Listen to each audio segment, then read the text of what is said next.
Ceci est un GPU et je parie que vous n'avez jamais vu ce GPU auparavant, mais ce n'est pas seulement le GPU. C'est en fait absolument fantastique, surtout si vous êtes un créateur travaillant avec un ordinateur portable fin et léger prenant en charge Thunderbolt.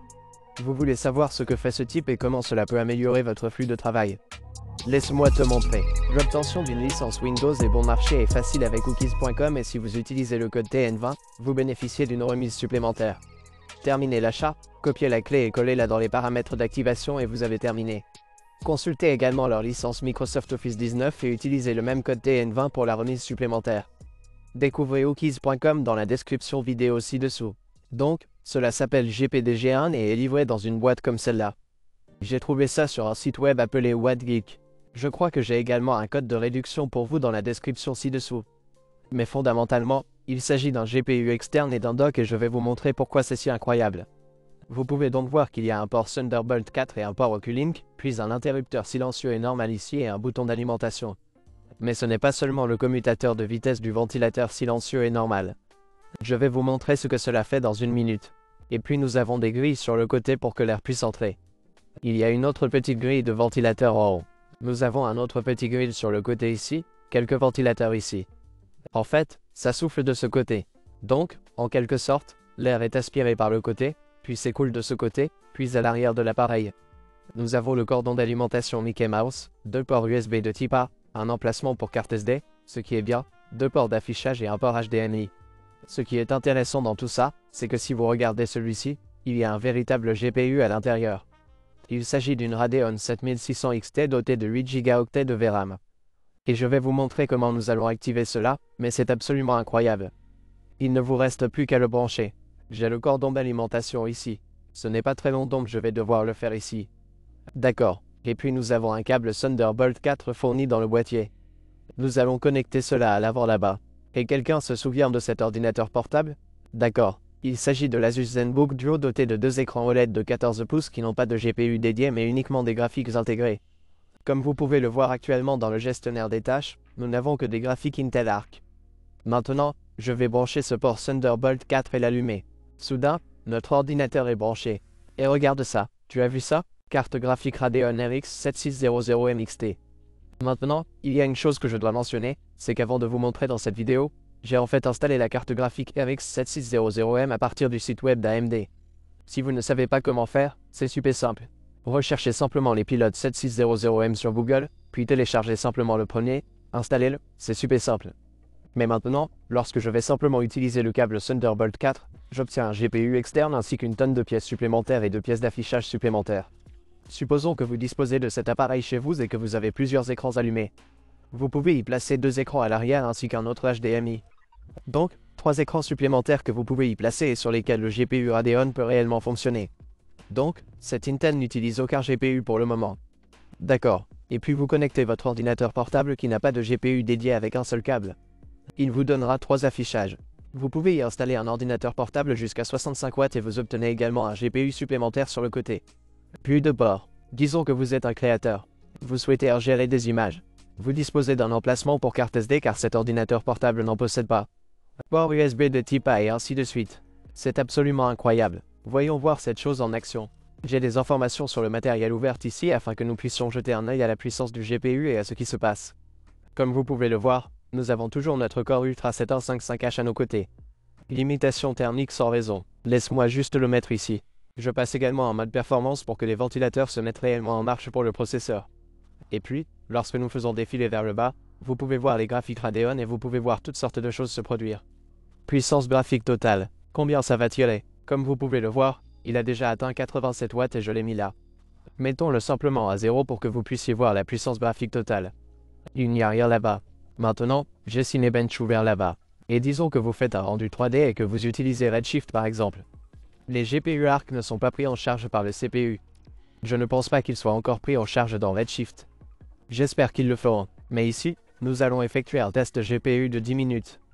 Et maintenant, si nous regardons ceci ici, regardez cette puissance graphique totale. À partir de 3 watts, 21 watts, 40 watts, 61 watts, 68, 51. C'est intéressant, ça culmine en quelque sorte. Il ne s'agit pas simplement de l'ancrer complètement. 71 watts comme vous pouvez le voir ici. Donc, si vous regardez l'utilisation dans le gestionnaire des tâches, vous pouvez voir qu'il y a de petits pics.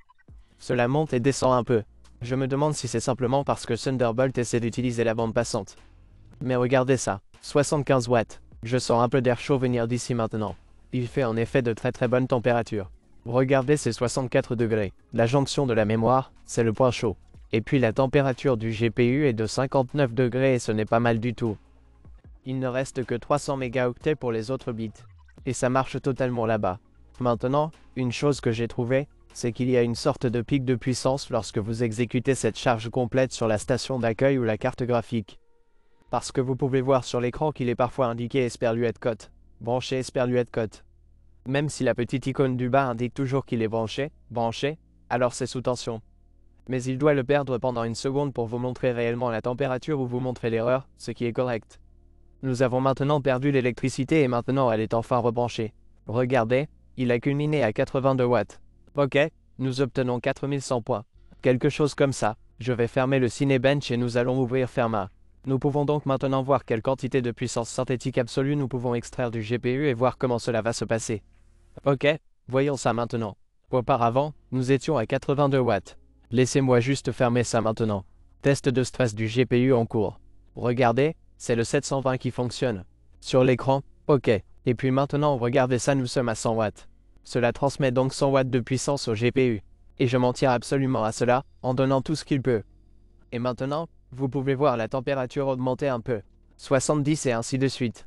Pendant que cela se produit, je veux vous montrer ce qui se passe avec l'interrupteur avant. Il y a donc un changement tout à fait normal. En ce moment, je l'ai mis en mode normal. Et comme vous pouvez le voir, la limite du TGP est de 100 watts où nous tirons simplement le maximum de 100, c'est ce qu'il peut fournir. Mais si je change ça maintenant, regardez ce qui vient de se passer. La puissance graphique totale est descendue à 60 watts. Alors regardez ça, vous pouvez voir un petit pic là aussi. Donc, fondamentalement, avec ce petit interrupteur, il maintient les ventilateurs silencieux mais limite également la puissance graphique consommée. 100 ou 60. Je vais donc le repousser à 100. Branché, cela va probablement prendre une minute. Il a arrêté de faire ça. Donc, en passant du plus bas au plus haut, il y avait une petite erreur à cet endroit. Et maintenant, il le fait fonctionner là-dessus. Regardez les sons que nous avons réussi à faire à partir de là. Et ce qui est intéressant, c'est qu'il ne fonctionne pas à 60 watts.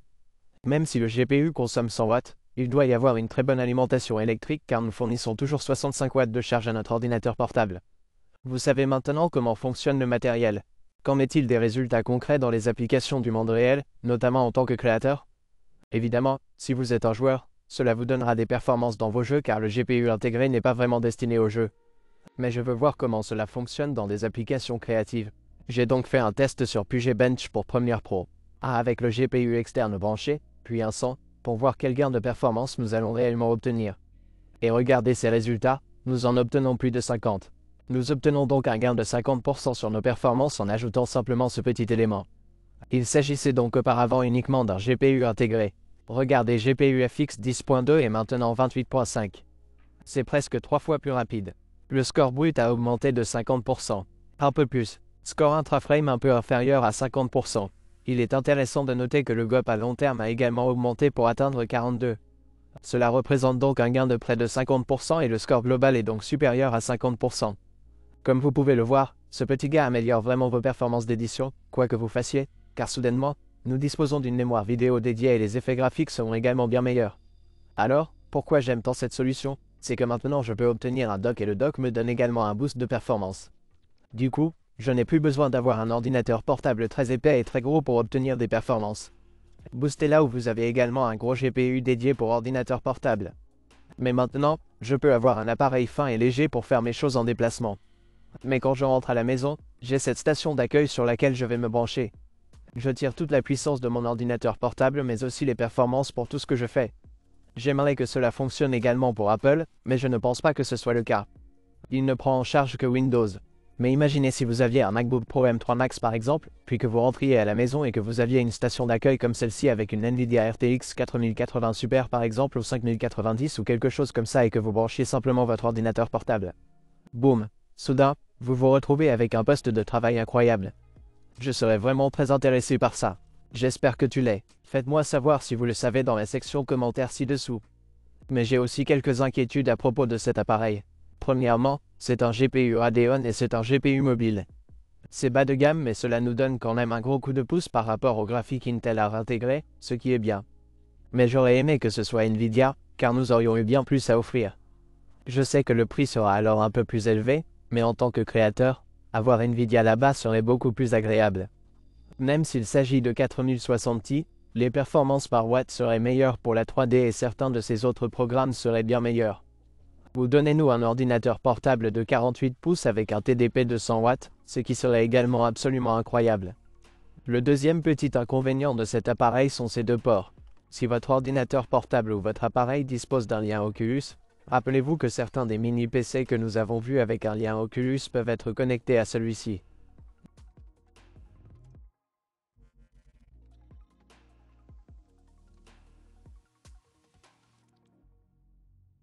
Alors tous les ports fonctionnent également. Donc, le seul inconvénient est que lorsque vous connectez le lien Oculus, vous n'avez pas le dock qui ne fonctionne pas. Est-ce vraiment un appareil génial? Je l'adore absolument. Le prix n'est en fait pas trop mal comparé à certains des autres quais que vous pouvez voir. Je sais que vous n'avez peut-être pas autant de ports, mais le port d'affichage et vous obtenez également des performances supplémentaires réelles pour ce support. J'aime beaucoup ça. Donc, si cela vous intéresse, regardez la description vidéo ci-dessous. Aimez la vidéo si vous l'avez appréciée, abonnez-vous si vous ne l'avez pas déjà fait et si vous voulez vous construire le meilleur rapport qualité-prix pour créer un PC, il y a quelques guides de construction dans la description de la vidéo ci-dessous. Je te retrouve dans la section commentaires. Au revoir.